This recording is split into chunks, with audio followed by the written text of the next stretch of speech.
शुक्राने सदगुरु के साथ संगत के।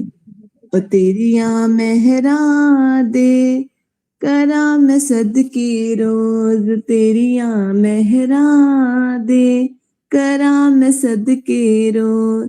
मेरी जिंदगी दी मेरे साइया हथ तेरे ए डोर, तेरिया मेहरा दे करा मैं सदके रोज, तेरिया मेहरा दे करा मैं सदके रोज। यादां तेरिया मैं दाता दिल च वसा लिया, चिंता मैं तेरे चिंतन नाल वटा लिया। यादां तेरिया मैं दाता दिल च वसा लिया, चिंता मैं तेरे चिंतन नाल वटा लिया।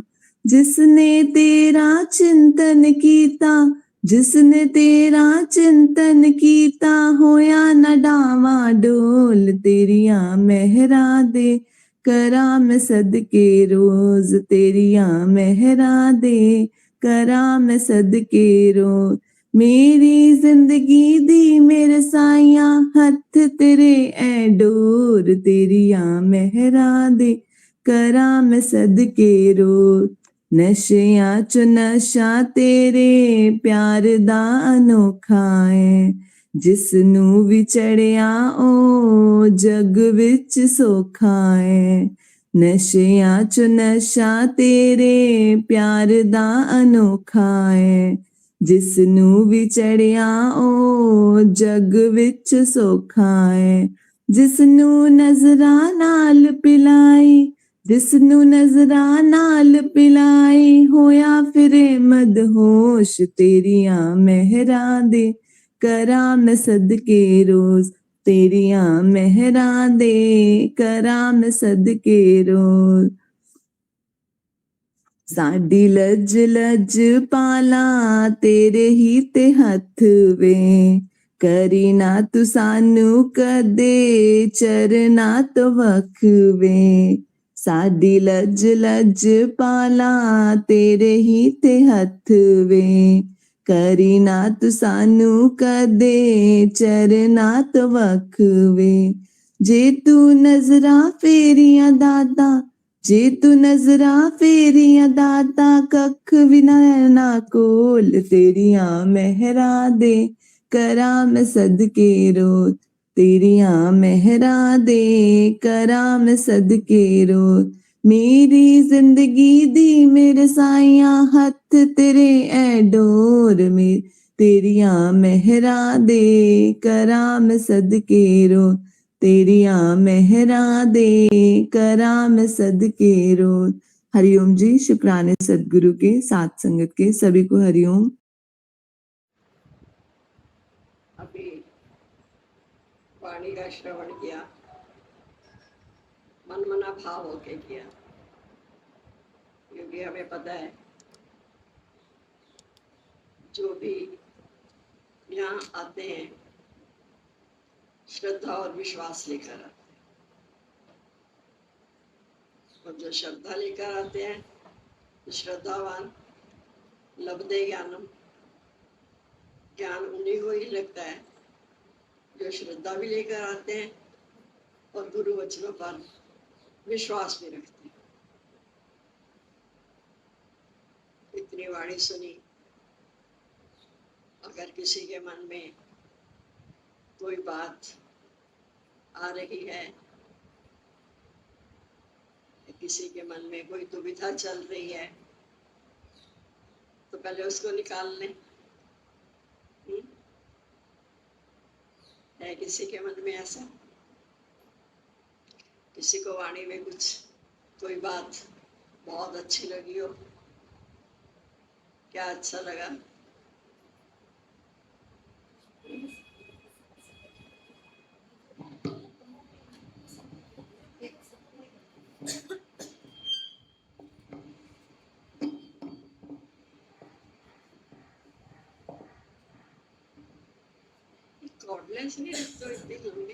हरिओम जी। शुक्राने सदगुरु के साथ संगत के। मतलब कि तमोगुणी भक्ति तो पता चली कि एक गुरु से प्रेम, लेकिन रजोगुणी और सतोगुणी भक्ति ये क्या है? पहले हमारे में रजोगुणी भक्ति होती है,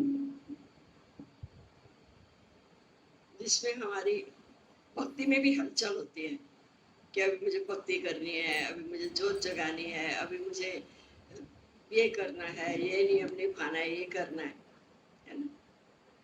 फिर रजोगुणी भक्ति को ही इस फिर आता है तमोगुणी भक्ति में है कि जब हम एक में देखते हैं भगवान,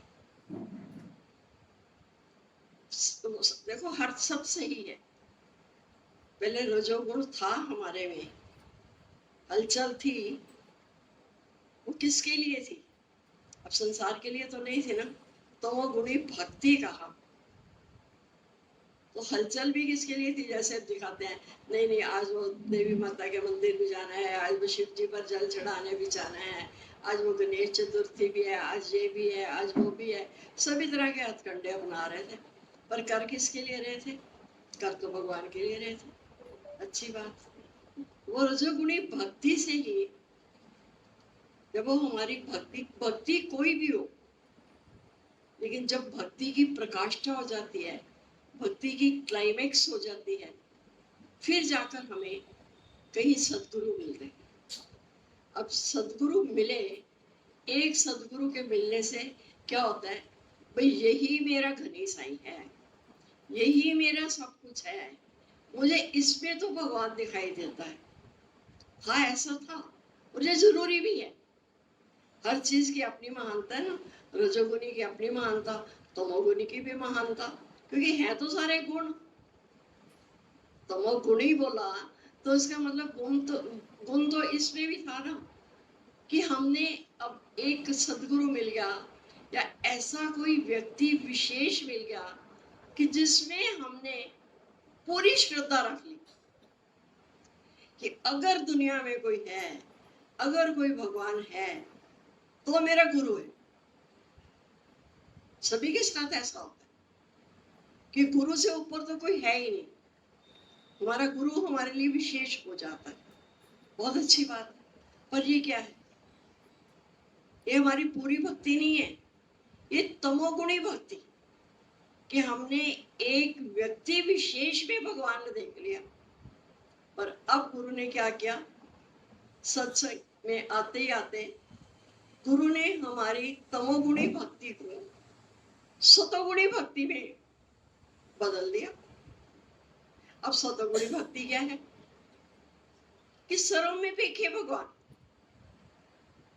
अभी तक हम गुरु गुरु गुरु जो कर रहे थे, वो गुरु एक देह को लेके चल रहे थे कि गुरु जो है ना, ये सामने जो देह दिखाई दे रही है ना, यही मेरा गुरु है। सही है, अटकना अभी सुना ना वाणी में कि भटकन को खत्म करने के लिए, जो पहले भटक रहे थे, तो भटकन को खत्म करने के लिए गुरु ने कहा अटकन, यानी एक में अटक जाओ। अब हम सारी एक को में ही अटके रहे, तो ये तो हमारी तमोगुणी भक्ति होगी ना, कि सिर्फ हमने गुरु को एक देह में देखा, भी एक शरीर, एक छोटा सा शरीर, और उसमें हम कह रहे हैं कि यही मेरा गुरु है, यही मेरा गुरु है, यही सब कुछ है। तो यहाँ पर आते आते गुरु ने हमारी तमोगुणी भक्ति को सतोगुणी भक्ति में बदल दिया। वो सतोगुणी भक्ति क्या है? सर्व में पेखे भगवान। मेरा गुरु कहाँ नहीं, कहाँ नहीं है मेरा गुरु। गुरु मतलब क्या है? सबसे बड़ा गुरु हमारा क्या है? सबसे बड़ा गुरु है हमारी आत्मा। सामने अगर हम गुरु को भी देख रहे हैं, तो गुरु को भी हम पहले तो देह करके देखते हैं। सही है, हमें देह ही दिखाई देती है, देह से ही प्यार होता है। लेकिन धीरे धीरे जब वो गुरु, सच्चा गुरु, पूर्ण गुरु हमारे भीतर वाले गुरु को प्रकट करता है। अब इस गुरु का काम क्या है? कि आओ जी मैं आ गया हूँ, मुझे हार फूल चढ़ाओ, मेरी पूजा करो, मुझे ये सब कुछ करो। नहीं ना, वो भी क्या सिखाता है कि गुरु मैंने आत्मा, और वो आत्मा कहाँ नहीं, वो आत्मा सर्वत्र है ना। तो गुरु ने हमें क्या सिखाया कि उस आत्मा को सर्वत्र देख, वो सब जगह है, चेतन में तो है ही है, फिर जड़ में भी है। जो हमारा हितैषी है उसमें बड़ी जल्दी आते हैं, अरे वो भगवान बनकर आ गया मेरे लिए, है ना, क्योंकि वो मेरा हितैषी है, उसने समय पर मेरी हेल्प कर दी, समय पर मेरी मदद कर दी, तो वो तो मुझे दिखाएगा। लेकिन यहाँ हमें सदगुरु ने क्या सिखाया, द्वेषी परम हितैषी, कि जो हमारे से द्वेष रख रहा है वो मेरा परम हितैषी, वो मेरा उससे भी बड़ा हितैषी है, हित को चाहने वाला है। मित्र शत्रु दोनों एक समान। वैसे अगर हम देखें, अब हम इतनी ऊंचाइयों पर पहुंचे हैं, ऐसा लगता है कि शत्रु शब्द तो डिक्शनरी में होना ही नहीं चाहिए। ना कोई वैरी मित्र हमारो, जितवल देखो तितवल प्यारो। मेरा तो ना कोई मेरा वैरी भी नहीं है, और मेरा वो घी खिचड़ी वाला मित्र एक है, वो मित्र भी नहीं है। जितवल देखो तितवल प्यारो। अब आपको अपने से एहसास नहीं होता कि कोई भी वस्तु हो, कोई भी व्यक्ति हो, अब प्रेम बहने लगा हर किसी के लिए, ऐसा महसूस होता है क्या? क्या भले जड़ है, चेतन है, लोगों की निगाह में वो अच्छा है, बुरा है, लेकिन मेरे लिए वो सर्वोपरि है। क्योंकि क्यों क्यों ऐसा लगने लगा? पहले क्यों नहीं लगता था? क्योंकि पहले हम आत्मा के ज्ञान से अनभिज्ञ थे, हमारे पास आत्मा का ज्ञान नहीं था। हम वस्तुओं को देखते थे, व्यक्तियों को देखते थे, कैसे देखते थे? नाम रूप में फंस के। उसका नाम, उसका रूप, जब नाम रूप देखा तो फिर मोह भी हो जाता था, तो मोह के वशीभूत गलत कर्म भी करते थे। तो जब तक हम नाम रूप में फंसे हुए थे तो हमारा क्या था? हमारे कर्म बन रहे थे, हम अपने से ही। अभी भी इसको ध्यान से सुनना, जो सुनते हो उसको ग्रहण भी करो, कि आज भी हमारे भीतर में अगर नाम रूप पड़ा हुआ है तो इसका मतलब अभी हमारे से जो कर्म हो रहे हैं ना, इस शरीर से हम कर नहीं रहे, वो कर्म हो रहे हैं, तो वो हमारे खाते में प्लस हो रहे हैं। किसी को कह दिया अच्छा है, किसी को कह दिया बुरा है। भगवान कहता है मैंने क्या तुझे जज बनाया? क्या हम वो जज हैं जो हम जजमेंट करें कि ये अच्छा है, ये बुरा है? अब हम किस में आ गए? वो बोलते हैं ना, हस्ती भांति प्रिय में लौट आइए, लौट आइए, यानी वापिस आ जाओ उसमें जो पहले से था। नया कुछ नहीं गुरु ने किया, नाम रूप भुला के हस्ती भांति प्रिय में लौट आइए। जो अस्थि मतलब हस्ती है, भांति जो भास रहा है और जो प्रिय लग रहा है, उसमें लौट के वापिस आना है।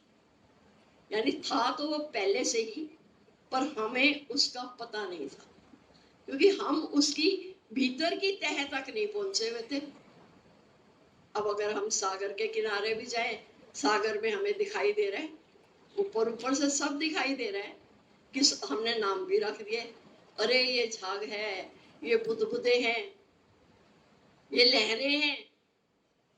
क्या बताया उसने? ये कल्पित हैं सारे, बिना जल के कुछ नहीं है। ये सारे क्या हैं? लहरें क्या हैं? ये कल्पना मात्र तो है। अभी लहर उठी फिर उससे भागी, अभी झाग बुदबुदे दिखाई दे रहे हैं, अभी वो उनका नाम रूप खत्म हुआ फिर उसमें समा गए। ये हमें ऊपर ऊपर से दिखाई दे रहे हैं, लेकिन जैसे हम इसकी गहराई में गए तो हमें पता लगा जल के सिवा तो कुछ है ही नहीं है। ये सारा क्या है? जल ही जल है। और उसकी अगर हम तलहटी में चले जाएंगे तो फिर क्या होगा? हीरे मोती चुन के लाएंगे। ऐसे यहाँ भी आए तो नाम रूप को मिटाकर भुलाकर हम फिर से अपनी आत्मा में लौट आए। जो बोला ना अस्थिवंती प्रिय में लौट आइए, तो हम भी उस देह भाव को भुला करके जो हमें ऊपर से दिखाई दे रहा था, हमने उसका खात्मा कर दिया। ये है ही नहीं। अब हमें गुरु ने उसकी तलहटी में जाना सिखा दिया। क्या गुरु हमें बार बार सिखाते हैं? Dive deep into your own ocean, यानी तुम्हारे अंदर जो सागर बह रहा है, तुम्हारे जो विचारों का है, डाइव डीप, उसमें गहराई से गोता लगाओ। अब गहराई से हमने गोता लगाया तो क्या हुआ? नाम रूप का अंत हो गया। क्यों सबसे प्रेम होने लगा? क्योंकि अब हमने उसको खत्म कर दिया। अब हमें तो एक आत्मा पकड़ में आ गई। तलहट्टी में जाते हैं तो मोती माणक ज्वार हीरे वो मिलते हैं। तो ऐसे जैसे हम आत्मा की गहराई में जाएंगे तो वो हमें मोती मिलेंगे। जो सतगुरु की शरण में आता है वो हंसा बन करके मोती चुन चुन के खाता है। पहले क्या थे? काग से कौवे थे, काम काम कर रहे थे। लेकिन आज हमारे में कितना परिवर्तन आ गया कि कागा से हंसा करे, कि गुरु ने हमें उस काग से, उस कौवे से हंस बना दिया। अब हम काम काम नहीं करते। अभी आप एक एक से पूछे तो आप स्वयं बताओगे, नहीं बताओगे तब भी हमें इतना विश्वास है, हमें अपने गुरु की वाणी पर 16 आने नहीं 20 आने यकीन है कि ये जो दवाई यहाँ मिल रही है ना, ये असर करेगी करेगी। एलोपैथी है तो बहुत जल्दी से ठीक कर देगी। कितना भयंकर दर्द हो, कितनी भयंकर पीड़ा हो, डॉक्टर कहता है एक गोली ले लो अभी आराम आ जाएगा, है ना? वो जल्दी असर करेगी। और अगर होम्योपैथी है वो भले धीरे धीरे असर करेगी, वो जल्दी नहीं भी करती है, पर उससे क्या होता है? वो जड़ से हमारे रोग को खत्म कर देती है। किसी होम्योपैथिक डॉक्टर के पास चले जाओ ना, वो तुम्हारे सारे खानदान की हिस्ट्री पूछ डालेगा, सारी चीज पूछेगा, A to Z सब पूछेगा। क्यों? क्योंकि वो उसका कारण जानेगा, उसकी गहराई तक जाएगा, फिर उसको जड़ से खत्म कर देगा। तो ऐसे ही जब हम गुरु के पास आते हैं तो गुरु भी हमारा डॉक्टर है। बाहर के डॉक्टर जो है वो तन के डॉक्टर है, उनकी पहुंच कहाँ तक है? हमारे तन तक।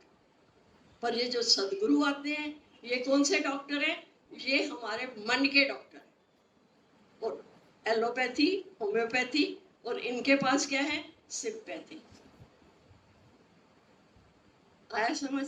इनके पास है सिम्पैथी, वो है सहानुभूति, वो है करुणा।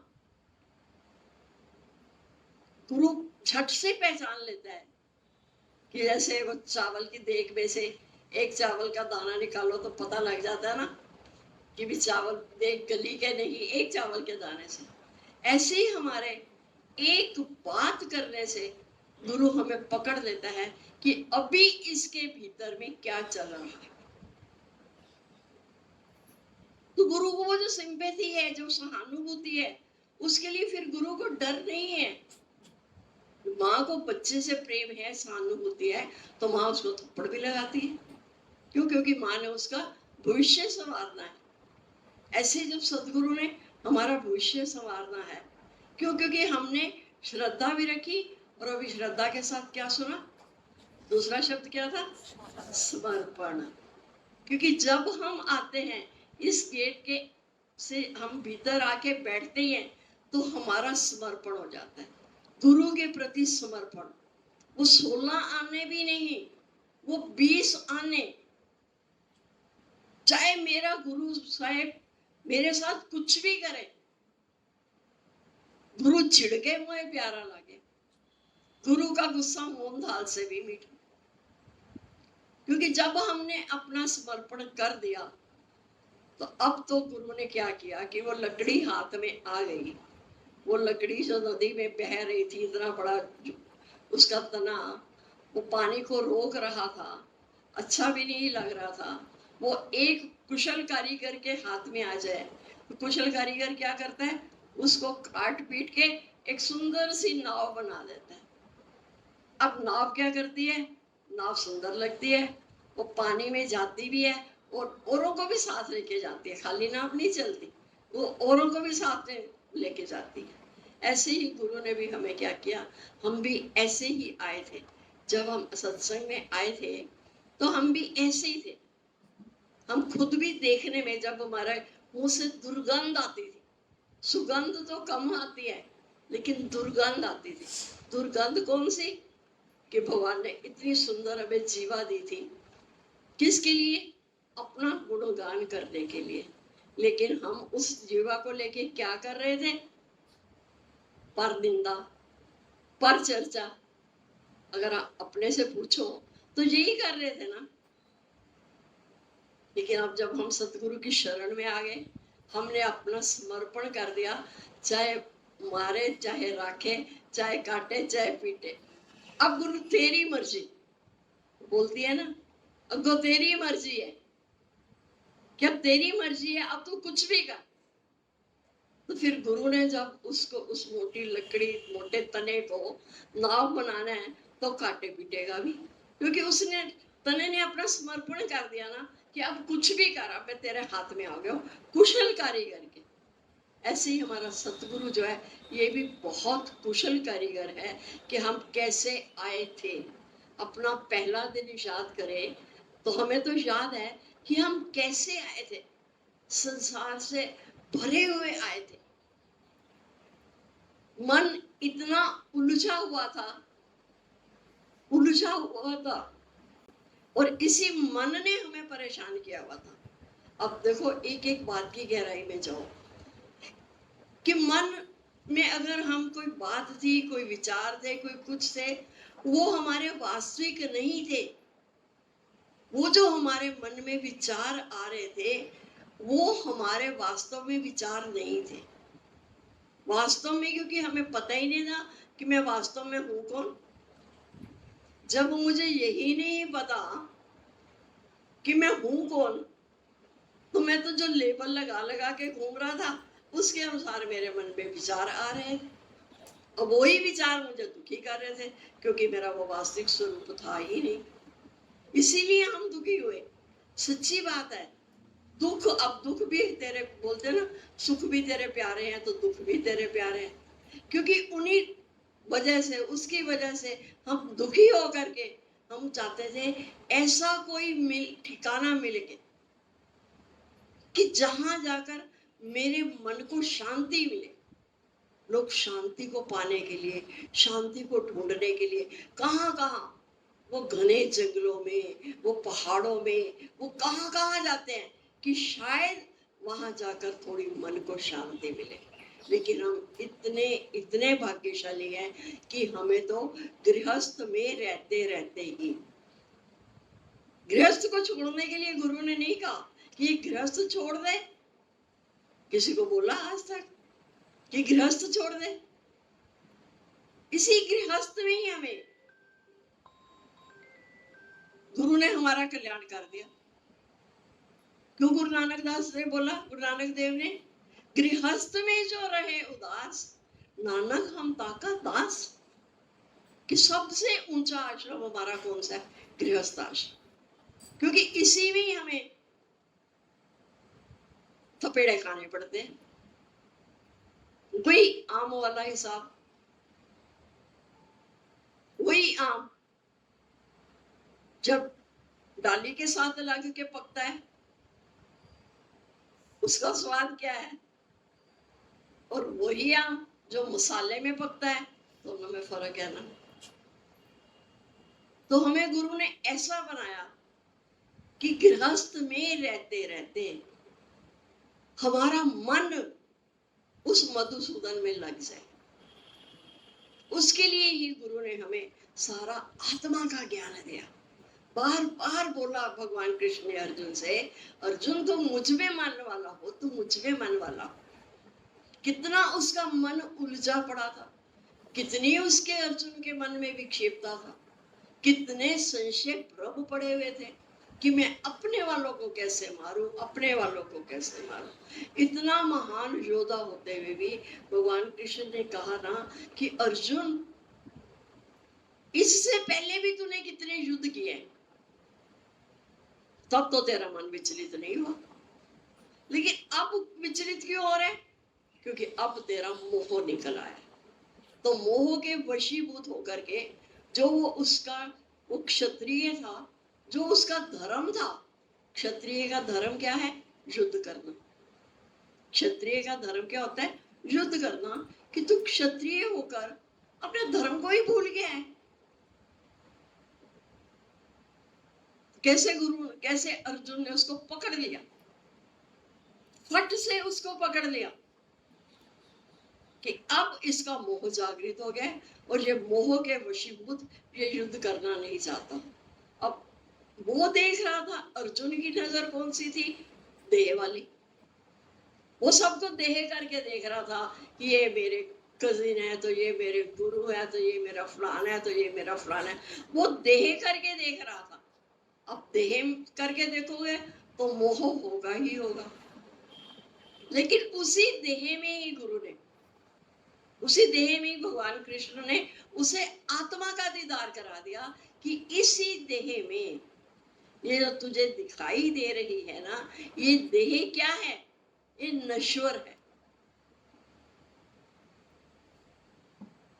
ये देह जाने वाली है, ये जड़ है। पर इसी जड़ के अंदर एक चेतन है जिसका अर्जुन को पता नहीं था, हमें भी नहीं पता था। हम भी अपने आप को एक देह मान के ही दुखी सुखी हो रहे थे। तो जैसे अर्जुन को आत्मा का ज्ञान दिया भगवान कृष्ण ने, तो उसका मोह खत्म हो गया। अब वो दुखी सुखी नहीं हो रहा था। तब उसने बोला ना कि अब मुझे अपने स्वरूप की याद आ गई है, तो मैं युद्ध करने को तैयार हूं। ऐसे ही जब हम बोलते हैं ना, गुरु आया वन अवतार है, उसकी महिमा अपरंपार है। कि गुरु जब हमारे लिए अवतार बन के आते हैं, उनकी महिमा अपरंपार है कि गोपियों के भाग्य जगे। क्या जब गोपियों के भाग्य जाग गए? क्यों? क्योंकि गुरु ने हमें उस आत्म तत्व तक पहुंचाया कि इस देह के भीतर ये जो आत्मा है ना, आत्मा ये वास्तविक है। इसका कभी भी किसी भी काल में नाश होता ही नहीं है। ये तीनों कालों में है। ये कल भी थी, आज भी है, और शरीर चला जाएगा, आत्मा तो फिर भी है। तो भले तिल तिल करके भी हमारे अंदर जाए, तो हमें अपने से रोज महसूस होता है कि अब कल से मैं बेटर हूं। कल मेरे अंदर इतने विचार आ रहे थे, मेरा इतना मोह पड़ा हुआ था, और मोह के वशीभूत मैं गलत कर्म भी कर रहा था और दुखी सुखी भी हो रहा था। लेकिन जैसे ही वो हम आत्मा का ज्ञान सुनते हैं, अपने वास्तविक स्वरूप को पहचानते हैं, तो तिल तिल करके हमारे अंदर जा रहा है। तो ऐसे लगता है आज मेरे में कल से ज्यादा परिवर्तन है। कल मेरा इसमें भी मोह था, इसमें भी तो, पर धीरे धीरे गुरु ने क्या किया? उस मोह को खत्म नहीं किया। गुरु में ताकत नहीं है, पर मोह को प्रेम में बदली कर दिया। कि पहले हमारा कितना छोटा सा, कितने छोटे से घेरे में बैठे हुए थे, बस हम दो हमारे दो। कहाँ तक हमारी दुनिया सीमित थी कि हम दो हमारे दो। लेकिन अब ऐसे लगता है अरे हम तो इतनी विशालता में आ गए। सर्वत्र कौन है ही भगवान, है ही भगवान, है ही भगवान। अब हमें एक मूर्ति में भगवान का दीदार नहीं होता। मूरत पर नजर ना टिका, हस्ती पर तू ध्यान लगा। गुरु ने हमें क्या सिखाया कि मूरत पर नजर ना टिका, इन मूर्तों पर नजर मत टिकाओ, हस्ती पर तू ध्यान लगा कि इसके भीतर में हस्ती किसकी है, इसके भीतर में सत्ता किसकी है।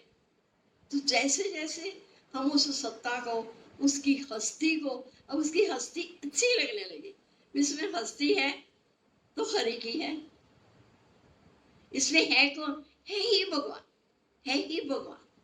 तो अब धीरे धीरे करके हमारा जो भीतर में प्रेम पड़ा हुआ था ना, इतना बड़ा जो प्रेम का सागर, क्यों संतों महात्माओं को बोलते हैं, गीता भगवान के बारे में क्यों बोलते हैं ओशन ऑफ लव। तो अगर एक में वो ओशन ऑफ लव, वो प्रेम का सागर है, तो क्या हम प्रेम के सागर नहीं है? बताओ। अब प्रेम के सागर हैं तभी तो प्रेम बहने लगा हर किसी के। मैं सारी सृष्टि से प्रेम कर सकता हूँ, सारी सृष्टि से। कहीं भी हम आकर रुक नहीं जाते, भाई बस अब तो मैंने बहुत प्रेम कर लिया, अब आगे मेरे बस का नहीं है। कभी किसी के मुंह से नहीं निकला, निकलता है क्या? बस भाई अब खत्म हो गया, अब नहीं। प्रेम वाले का तो दिवाला निकलेगा ही नहीं। तो गुरु ने वो जो हम प्रेम का सागर थे और हम भूले पड़े थे, किसके कारण? मोह के वशीभूत हो गए। तो गुरु ने जब हमारी दुखती रग को पकड़ा, उस पे हाथ रखा, तो गुरु ने उसका इलाज भी तो किया ना। और ये भी क्या करते हैं, नब्ज देख के पहचान लेते हैं इसको क्या रोग है ना। देखिए रब दा ज्ञान कट्टे रोग अभिमान, ऐसा वैद मिले। अब हमें ऐसा वैद मिल गया है, ऐसा डॉक्टर बोलो तो ऐसा डॉक्टर मिल गया है, देखिए रब दा ज्ञान कट्टे रोग अभिमान, ऐसा वैद मिले। अब हमें ऐसा वैद मिल गया है जिसने हमारा जो सबसे भयंकर रोग क्या था, मोह भी किसके कारण था? अभिमान के कारण, अहंकार के कारण ही तो वो था कि मैं मां हूं, मैं और ये मेरे बच्चे हैं, इनको मैंने पैदा किया है। यही होता है ना। आखिर तक वो बेचारी बूढ़ी होते रोती रहती है, मैंने तुझे 9 महीने पेट में रखा, मैंने तेरा इतना किया, मैंने इतना किया। तो वो एक बच्चे रोज सुन सुन के तंग आ गया था, कहता माँ फिर तो 9 महीने का किराया ले ले और मेरा पीछा छोड़ दे, ये अगर तूने 9 महीने मुझे रखा था, है ना। तो वो अहंकार के कारण दुखी होती थी ना कि मैंने इसको। पर अब जब भगवान कृष्ण ने कहा कि गर्भ में गर्भाधारण की शक्ति भी मैं हूं, तो धीरे धीरे से हमारा क्या था, गुरु ने ऐसा देखिए रब दा ज्ञान, कि जब उसने रब दा ज्ञान मतलब रब, उसने हर चीज को रब करने की, रब होता है मिटाना, रब रब कर दो इसको, भाई मिटा दो। अब जब हमारे झूठे अहंकार को मिटा दिया, तो हमारा वो जो अहंकार था ना, जो हमारा वो 7 चमड़ी में मोह पड़ा हुआ था ना, तो 7 चमड़ी में ही हमारा अहंकार पड़ा हुआ था। तो आज गुरु ने कैसे हमारे उस रोग को जड़ से ही खत्म कर दिया। अब अहंकार करे तो किसका करे बताओ? आता है अभी भी मन में कोई अहंकार, बता दो, निकाल दें क्या सारा। आ जाए में बड़े बड़े डॉक्टर तुम्हारा इलाज कर देंगे, हैं?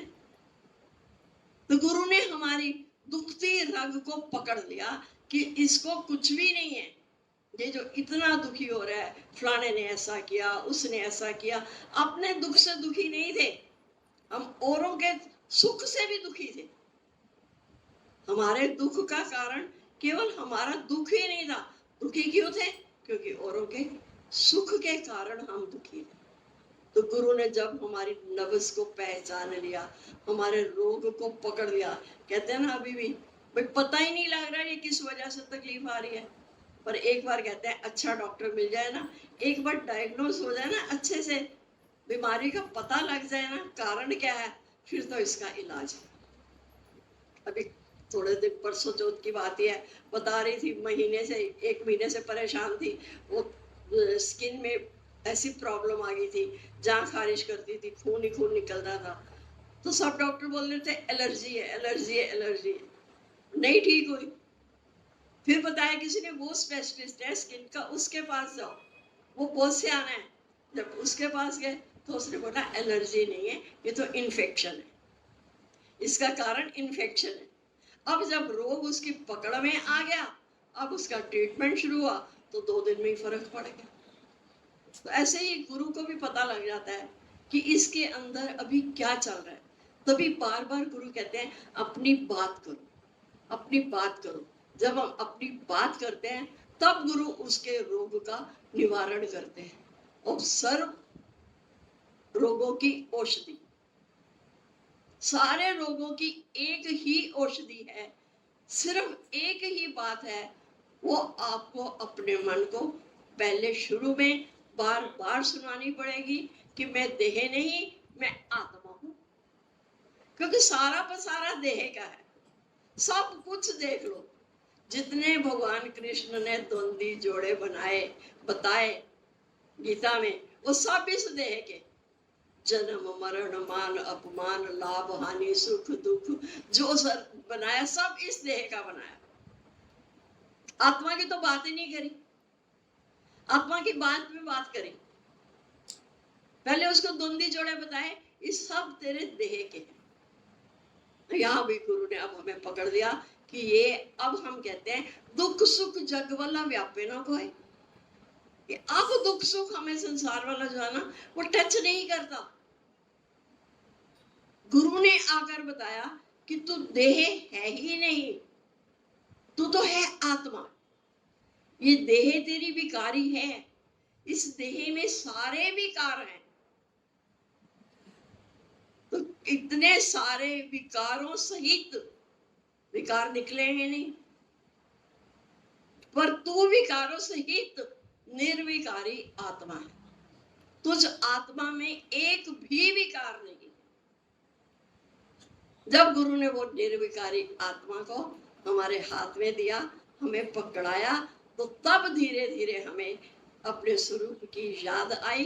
तो अपने से हमें आनंद आया, अरे अब तो मैं सगरी बदल गई, क्या से क्या मैं हो गई। भजन में भी लाइन आती है ना, क्या से क्या मैं हो गई। यानी पहले मैं कैसी थी और आज मैं कैसी हूं। ऊपर वाले शरीर में कोई परिवर्तन नहीं आया, पर मेरे विचारों में जब परिवर्तन आया तो वो ऊपर से भी, अब चेहरे से भी पता लगने लगा कि अब जो मन है ना, ये शांत है। अब मन मेरा जो था, जो मुझे सांझ सवेरे तंग कर रहा था ना, अब मेरा मन शांत होने लगा। अब मेरा मन जगवल मन संयम नहीं होना सदा। ये जो मेरा मन है ना, अब ये संसार की तरफ नहीं भागता। क्यों? क्योंकि अब जैसे बताया कि जिज्ञासु के लिए परहेज है। क्यों हमें गुरु मना करते हैं कि संसार में कम से कम जाओ। शुरू शुरू में तो बहुत गुरु कहते हैं, जैसे अभी बात वाणी में भी सुना कि दोनों चीजें चाहिए। डॉक्टर के पास जाओ तो वो क्या कहता है, दवाई भी लो परहेज भी करो। परहेज करने के लिए भी है ना, तो जिज्ञासु के लिए परहेज होता है कि संसार में कम से कम जाओ। क्योंकि अभी हम इतने शुद्ध पवित्र नहीं हुए होते इतनी जल्दी कि हम वहां से अपना कोई कर्म ना बना के, कर्म बन ही जाता है। इसलिए गुरु हमें बार बार समझाते हैं कि अब जब हम सत्संग में आ गए हैं, तो अब सत्संग में आकर हमें सत्संग रूपी किले में रहना है। यानी हमारे भीतर में अगर विचार चले, विचार आए, तो विचार कौन से विचार आए? सत्संग। अगर हमारे मुख से कोई बात निकले, थोड़ा पॉलिश्ड वे में करो कि सुनने वाले को ये ना हो कि उसे अच्छा नहीं लग रहा। उस दिन भी बात चल रही थी कि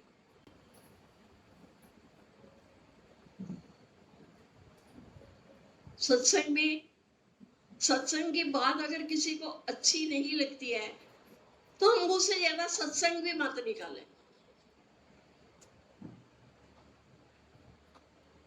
सत्संग। अब सिर्फ ये सत्संग, अब हम आगे सत्संग में हमें सत्संग की महानता पता लग गई कि सत्संग की महानता क्या है। अब बाहर वालों को जो आया ही नहीं उसे क्या पता लगेगा? उसे तो पता लगेगा ही ना, वो तो आपका मजाक भी उड़ाएंगे। हम उनके कर्म बनाने में और सहायक होंगे, क्योंकि वो सत्संग के ऊपर कुछ ना कुछ टिप्पा टिप्पणी वो करते ही रहेंगे, टीका टिप्पणी कुछ करते ही रहेंगे, कुछ कहते ही रहेंगे। अरे बड़ी आई सत्संग वाली, हर समय सत्संग सत्संग सत्संग नहीं करता। तो अब हमने जुबान से ज्यादा निकालना भी नहीं कि हम सत्संग में, पर अब हम रहते ही सत्संग। अब हम सत्संग में जाते नहीं है, अब हम रहते ही सत्संग में। अब हमारी बोली से उनको पता लग जाए, जो बोल मुख से निकले निकले तेरा तराना, मैं समझू या तू समझे, समझे ना ये जमाना। मुझे जग से क्या है लेना? हमें जग से कुछ लेना है? हमें संसार वालों को कुछ बताना है? नहीं, छिपा कर भोजन और भोजन पर्दे के अधिकारी। जग वालों के सामने भी ज्यादा मुखड़ी नहीं खोलनी है। बस अब वो जो ज्ञान हम गुरु से लेके जाते हैं, सत्संग में आकर जो वचन हम लेते हैं, अब वो हमारी रहनी में लग रहे हैं। हमें विश्वास है आप पर पूरा। आपको अगर हमारे पर विश्वास है, आप विश्वास रखते हो, तो हम भी आप पर विश्वास रखते हैं कि अब आप में काफी परिवर्तन आ गया है। एक एक से बात करते हैं तो हमारा भी मन प्रसन्न हो जाता है कि ज्ञान को लगा रहे हैं। तो हम थोड़ा थोड़ा सा गुरु का साथ देते हुए और आगे बढ़ते चले, कि ताकि वो जो हमारी तमोगुणी भक्ति भी है ना, वो हमारी सतोगुणी भक्ति में परिवर्तित हो जाए। अब तो हमारे हृदय में प्रेम बहने लगा, प्रेम बहने लगा। इतना हमारे भीतर प्रेम है, इतना प्रेम है ना, बस अब वो प्रेम का जो स्रोत है ना, वो फूट पड़े। प्रेम के कई रूप बता दिए। माँ को प्रेम है तो बच्चों को थप्पड़ भी लगाती है।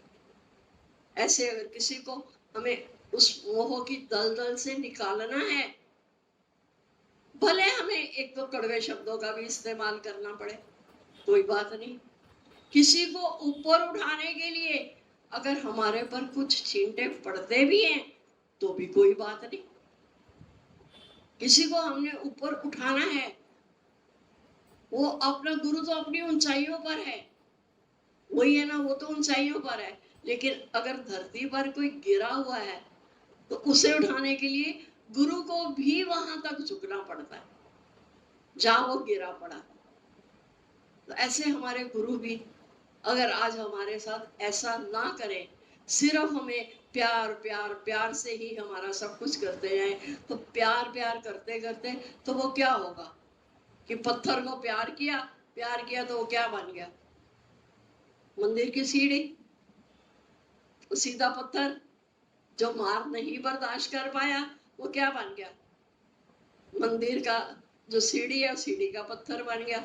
अब गुरु हमें वो तो बनाना नहीं चाहते, क्योंकि गुरु को पता है इन्होंने अपना समर्पण किया है, तो इस पत्थर में से मुझे मूर्ति निकालनी है। क्या कितना कहते हैं, ये मूर्ति बहुत अच्छी है, ये वन पीस है, ये वन पीस है, ये एक ही पीस में से निकली है। तो ऐसे ही हम भी जब गुरु के हाथ में आ गए, तो अब गुरु ने हमें संवारने का ठेका ले लिया। अब गुरु ने हमें वहां पहुंचाने का ठेका ले लिया जहां वो स्वयं पहुंचे हुए। इसीलिए कहते हैं कि गुरु की महिमा कथनी ना जाए, वर्णी ना जाए। संसार में कोई किसी को अपने समान नहीं बताता। तो किसी से एक रेसिपी भी पूछ लो ना, तो उसमें भी वो थोड़ा सा कुछ छिपाई जाएगा कि बिल्कुल मेरे जैसा ये ना बना दे। रोज बात सुनते हो पारस पत्थर की, कि पारस और गुरु दोनों में बड़ा अंतर जान। एक लोहा कंचन करे और एक करे आप समान, कि पारस पत्थर लोहे को सोना बना देता है पर पारस नहीं बनाता। लेकिन यहाँ गुरु की बड़ाई कि गुरु आप समान बना के छोड़ता है। गुरु के हृदय में करुणा है कि जहां मुझे मेरे सतगुरु ने पहुंचाया है वहां इसको मैं पहुंचाऊं। इसीलिए गुरु ना हमारे ऊपर वो करता है, चोट भी देता है, क्योंकि गुरु कुम्हार का रोल, गुरु तो सब कुछ बनने को तैयार है। गुरु कुम्हार, शिष्य कुंभ है, गड़ गड़ काड़े खोट, अंदर हाथ सहार दे, ऊपर देवे चोट। अब मटके के ऊपर नक्काशी करनी है तो क्या करेगा? कुम्हार क्या करता है? अंदर मटके को हाथ का सहारा देता है और ऊपर से वो थोड़ी और छेनी से हल्की हल्की चोट भी करता है, तभी वो निखर के आता है ना। तो ऐसे ही गुरु भी हमारे साथ भी करते हैं। हमें देखने में लगता है कि आज गुरु ने हमें ऐसा कहा, हमारे साथ ऐसा किया, आज हमारे को तेज बोले। सिर्फ भरी सभा में एक आज वो नहीं आई है कि भरी सभा में मेरा वो अपमान कर दिया कि जा तू तो वही जा, खाटू श्याम के जा, इसी बात से नाराज हो गए। चलो भाई, अपनी हर किसी का है। ये भी हमारे जितने पुण्य कर्म हमने किए होते हैं उसके फलस्वरूप हमें उतना ही गुरु का साथ मिलता है। इसलिए गुरु हमें समझाते हैं, जैसे भगवान कृष्ण ने कहा कि हमें पुण्य कर्म अंत तक छोड़ने नहीं है, हमें आखिरी समय तक पुण्य कर्म करते रहना है। अब पुण्य कर्म ये नहीं कि हमें दान पुण्य कुछ करना, दान भी करना है तो किसका करना है? ज्ञान दान। सब चीजों में ज्ञान को इतना ऊंचा कर दिया। ज्ञान दान, ज्ञान यज्ञ, ज्ञान यज्ञ करो। ज्ञान यज्ञ करोगे उसमें क्या होगा? अहंकार स्वाहा। यज्ञ में हर चीज की आहुति डालते जाते हो ना, ये भी स्वाहा स्वाहा स्वाहा करते जाते हो ना। इसीलिए गुरु हमें कहता है ज्ञान यज्ञ जब तुम करोगे तो उसमें सबसे पहले अपने अहंकार की आहुति डालते जाओ, ताकि मेरा अहंकार स्वाहा हो। तो एक अहंकार जब निकल जाए तो सब विकार खुद ब खुद निकलते हैं। अहंकार वो कब निकलेंगे? अगर हम अपने से निकालने चलेंगे। इतने इतने हमारे में अहंकार है, किस किस अहंकार को निकालोगे? किस किस को निकालोगे? नहीं खत्म होंगे। इसलिए हमें गुरु समझाते हैं कि तू एक शुद्ध अहंकार कर लेना कि तू आत्मा है। ये भी अहंकार है, सच्ची बात है। अहम ब्रह्मास्मि, ये भी अहंकार है, मैं ब्रह्म हूं। पर इसके साथ पूरा क्या है? अहम ब्रह्मास्मि तत्त्वमसि, मैं ब्रह्म हूं तो तू भी वही है। खत्म हो गया अहंकार। अहंकार को कितनी जल्दी गुरु ने भस्म कर दिया कि अहम ब्रह्मास्मि करो, बोलो। ये शुद्ध अहंकार है, क्योंकि इस एक अहंकार के जागृत होने से हमारे धीरे धीरे जितने भी देह के अहंकार हैं ये हमारे स्वाहा होते जाएंगे। मैं देह हूं ही नहीं। कितना कोई कह ले ये तो आपने बहुत अच्छा किया, मैंने किया ही नहीं। क्योंकि अब हमारी नजर उस सत्ता पर है कि करण करावन अपने आप मानुष के कुछ ना यार, कि करने कराने वाला वो परमात्मा है, वो निराकार शक्ति है, हमारे हाथ में कुछ है ही नहीं। तो सारे आज की आज जो भी है, गुरु तो झोली फैला के बैठता है। आज तो बड़ी झोली लेके आए हैं 6 मीटर वाली कि सारे अपने अहंकार इसमें डाल के जाओ। तो जैसे जैसे ये हमारे बड़ा हमारा अहंकार पुष्ट होता जाएगा। हाँ मैं तो वो आत्मा हूँ। मन को सुनाओ, मन को बाहर मत निकालो। जो भीतर की बात है उसे भीतर में रखो, उसको सबको मत बताओ कि मैं आत्मा हूँ। जैसे जैसे हमारा ये आत्मा का ज्ञान अंदर में पक्का होता जाएगा ना, तो आत्मा के लक्षण बाहर निकल के आएंगे।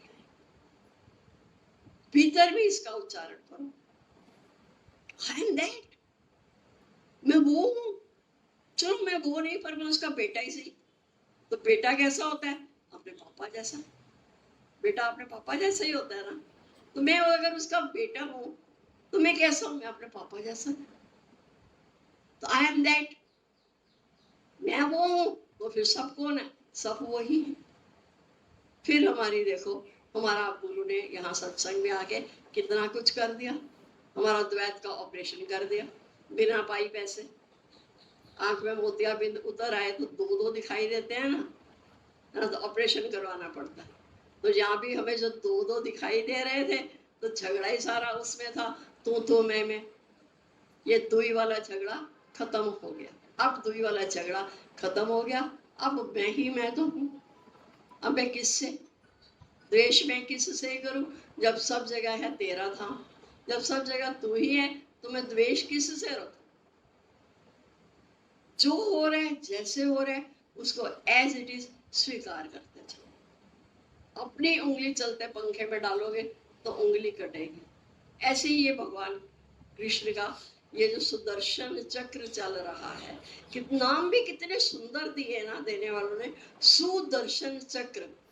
सु मतलब अपना दर्शन, कि वो जो सृष्टि में जो सुदर्शन चक्र चल रहा है, उसमें अपना ही दर्शन करो। जब उसमें अपना ही दर्शन कर लिया, दूसरा रहा ही नहीं, तो फिर झगड़ा किससे, द्वेष किससे। सब जगह मैं ही तो हूँ, मैं ही तो हूँ, मैं सब कुछ बन के आया हूँ। अगर आज हालत भी कोई दिखाई दे रही है ना, हालत बनकर भी मैं आया। बस हालत को स्वीकार करोगे तो जो हालतें आती हैं उनको लात लगाने की हमें यहाँ से मिल जाएगी। क्या उन हालतों को भी लात लगा सकते।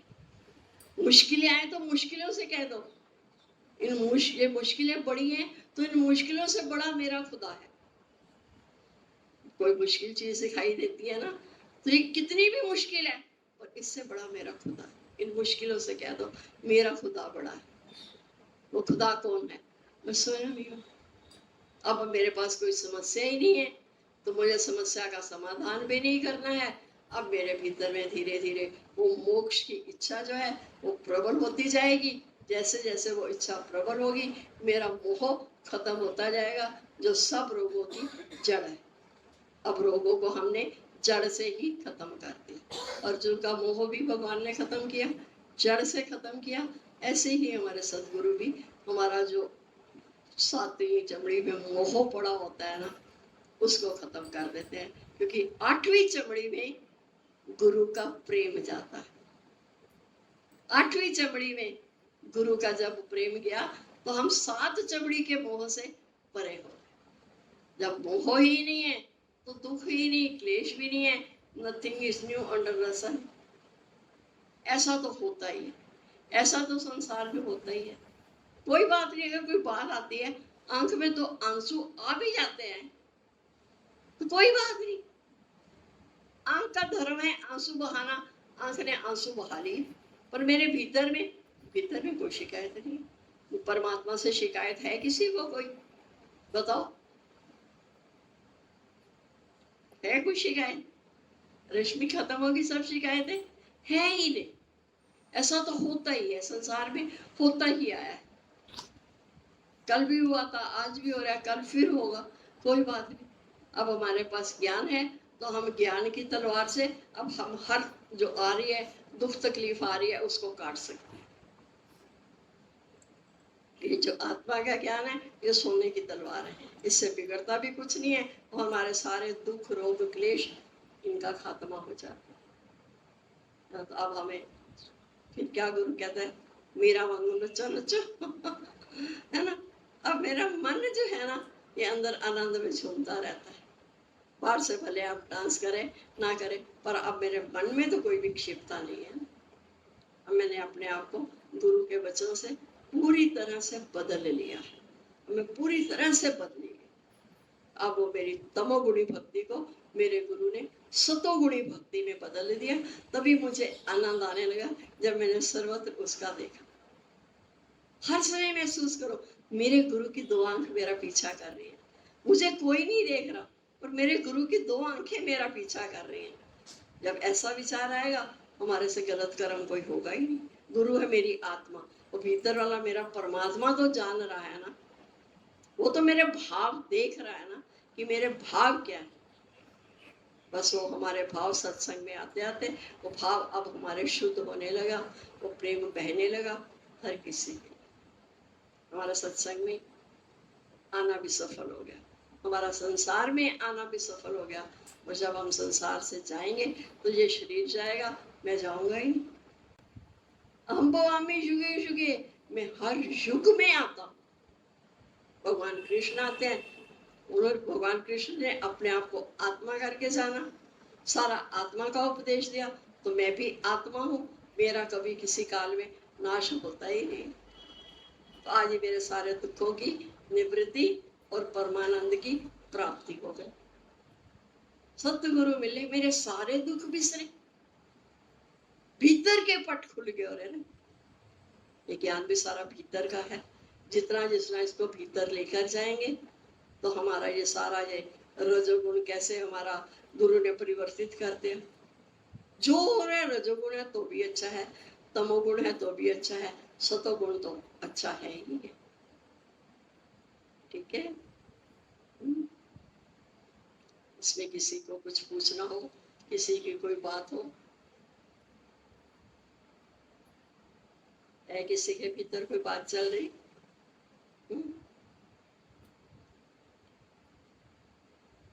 मन शांत स्थिर मन ब्रह्म, स्थिर मन संसार। कितना मन अब बदल नहीं गया बहुत? बताओ अंजनी, अब खुश रहने की कला आ गई हमें। बस वो खुश खुश बैठे हो, जरूर कोई बात है, पूरा गुरु साथ है, ये सच्चा गुरु साथ है। जब पूरा गुरु हमें मिल गया, सच्चा गुरु मिल गया, आत्मा में टिकाने वाला गुरु मिल गया, तो फिर हम खुश ही खुश हैं। मेरे रूप का पता बताकर मेरी डूबती नैया है तारी। इधर किसी के मन में कोई चल रहा हो कुछ द्वंद्व युद्ध,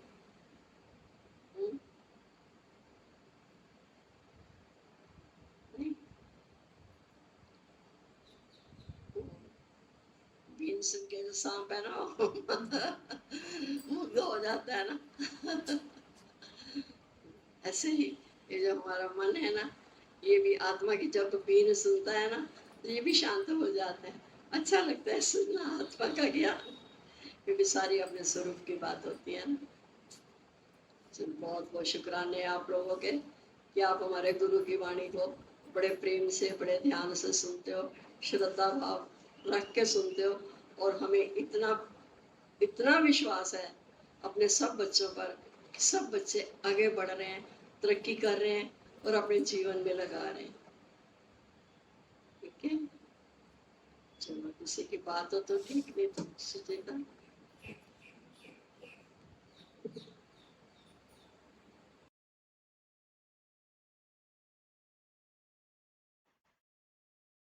हरिओम जी, शुक्राना सतगुरु जी के साथ संगत के।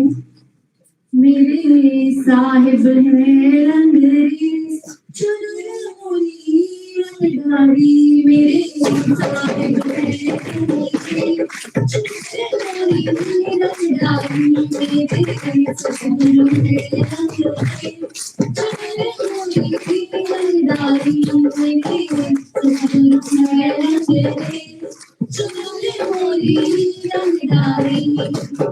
सारे रंग छुड़ाए दियो प्रेम का रंग, सारे रंग छुड़ाए दियो प्रेम का रंग। धोए हुए झूठे दिल दिल होत सुरंग, धोए हुए झूठे दिन दिन होत सुरंग, दिन दिन होत सुरंग प्रेम का रंग।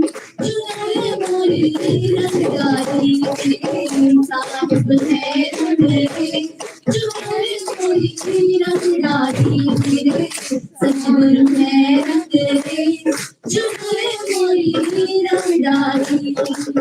साहिब ने चुनर सतगुरु चतुर सजा, साहिब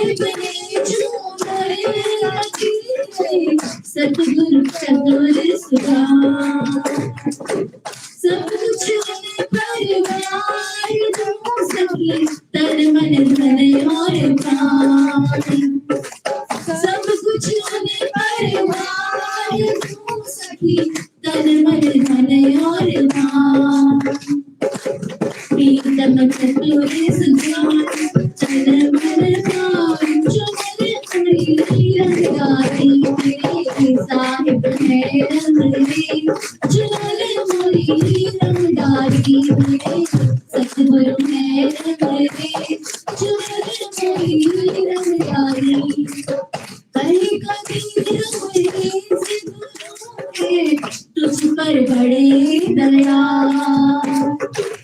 कहीं कभी हुए से तुझ पर बड़े दया शीतल चुने ओढ़ सकी मैं तो हुई निहार शीतल चुने ओढ़ सकी मैं तो मगन निहार सतगुरु बड़े दयाल मैं हुई निहार चुनर मोरी रंगारी मेरे साहिब मैं रंग रे चुनर मोरी रंगारी मेरे सतगुरु मैं रंग रे चुनर मोरी रंगारी